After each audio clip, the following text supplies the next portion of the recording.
Rick's decided to be my best man again. Really? Okay, that's great. So that's the wedding party. What about your mother? She's thrilled about this. Are you kidding? She'll be showing up with bells on. Without Owen? He hasn't been invited. I made that very clear to both of them. And what happens if he shows up anyway?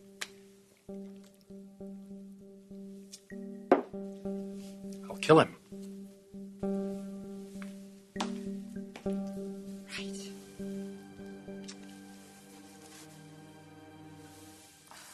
Okay.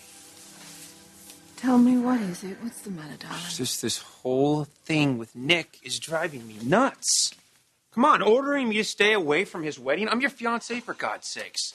I hate seeing him put you in this position. Oh, I'm Nick's mother, and he has not heard the last from me on this. Trust me. Please trust me. I'm sorry.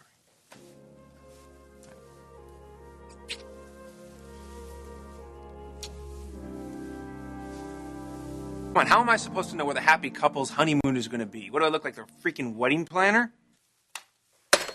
Let me guess. Jarrett? Trying to figure out last-minute details about the ceremony tomorrow?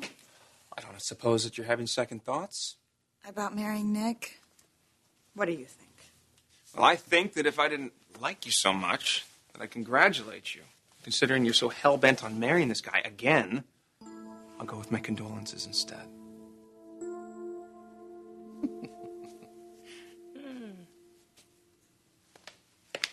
Was that Chuck I've just seen stepping into the elevator? Yeah, it's a wedding gift from the boys. Oh. And he also, look, I got a coupon for a free bucket of wings in case I want to take my wife out. Night on the town. Wow, lucky Bridget. Yeah, well, lucky me. She's making an honest man out of me for the third and final time. Well, I'm sure everything will just go perfectly, sweetheart. I hope so, as long as a certain someone doesn't show up. You're talking about my fiancé. I don't want to see him at that chapel. Look, I don't like how we left things earlier. No, Owen doesn't like how we left things, so he sent you here. Will you listen to me, just for one thing? Mother, he proposed to you after I canned him. That is complete and total manipulation. And now, it's degrading, actually, to you. And he wants to use this wedding as a power play. That's what's going on here. Owen just wants to be treated Like what? Seriously, like one of the family? Showing up at my wedding on your arm? Have you even given any thought to how this may appear to people, seeing you two as a couple? What are we doing that is so untoward? I mean, really, what are we doing? It can't be the age difference. Older women, younger men, passé these days. The fact that we're cohabitating? I don't think so. Plenty of that going around. Oh, of course, that was that time that we hid in my loft. Behaved like a couple of kids having the time of our lives. Is that it, Nikki? Is that how Owen is degrading me by giving me some of the most carefree moments of my life? I have asked you and asked you.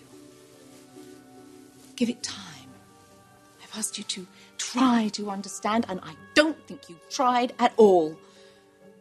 Why are you so determined for me not to be happy?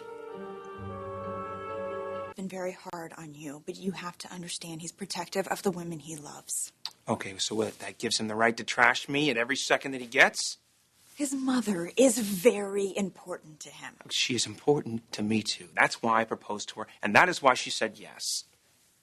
Look, Jackie doesn't think that I'm some hustler, and she doesn't think that because I haven't given her any reason to doubt me. But Nick, it doesn't matter.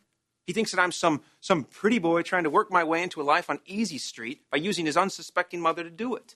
But he is dead wrong, and if he doesn't back off of me, I am gonna... What? What? You're gonna what, Owen? You're absolutely right, Mother. I'm busted. I want you to be miserable, huh?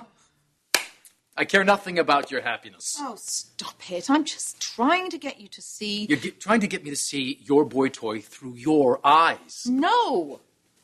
I'm trying to get you to see me as a woman, not just as your mother. A woman who's at a stage in her life when she can give herself permission to put her own needs first without feeling guilty. It's not that I don't cherish being your mother, Nicky, but you're a grown man.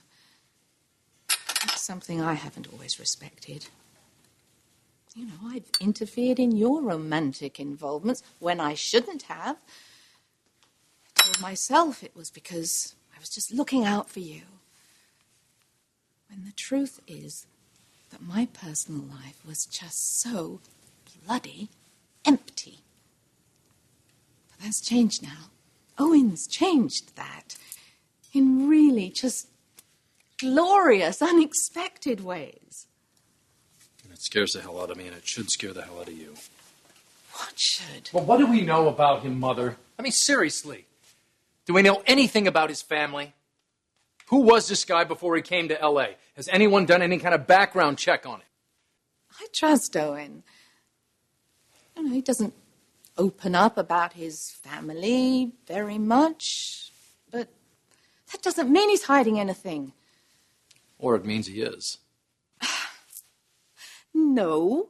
I mean, there are things from my past that I'm not proud of, things that I did out of desperation. I mean, God, you should know. But this isn't about desperation. This is about choice. I am choosing not to be lonely. I am choosing to accept this gift that God, the fates, gave me when they sent me this young man. And if that does turn out to be foolhardy, as you think, then I only got myself to blame. Nicky, I'm alive again. In a way that I just haven't been in years. And I'm not going to give that up on the chance that Owen isn't who I really believe him to be. I'm not going to do that. Even for you. You don't think I know what it's like to be lonely? After all those years I spent out at sea. That was solitude. It's different. And besides, you craved it. You thrived on that. But the loneliness that I'm talking about is... When I met your father again, and we got married, I thought, it's behind me. But you know what the irony of it is? I was lonelier when I was married to Massimo because he rarely, if ever, let me in. Which left you vulnerable to the Deacon Sharps and the Owen Knights of the world. Owen isn't anything like Deacon. He's exactly like Deacon, all the way to the buff body and the slick smile. But that's really not what the issue is here, Mother. No, it isn't. The issue is a loving son who is convinced that his mother is headed for heartbreak, or worse, and is determined to save her from it. But what that loving son doesn't realize is that heartbreak isn't nearly as frightening to her as the prospect of spending one more day, one more hour in quiet desperation.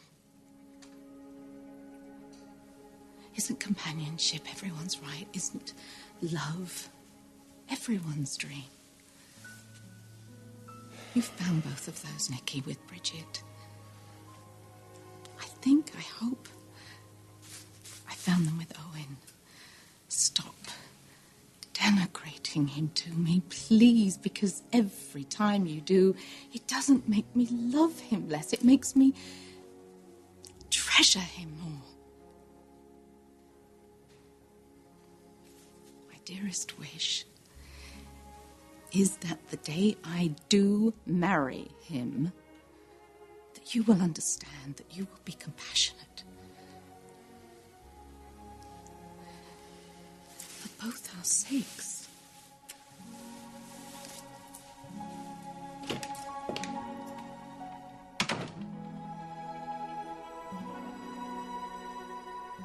Answer me, Owen.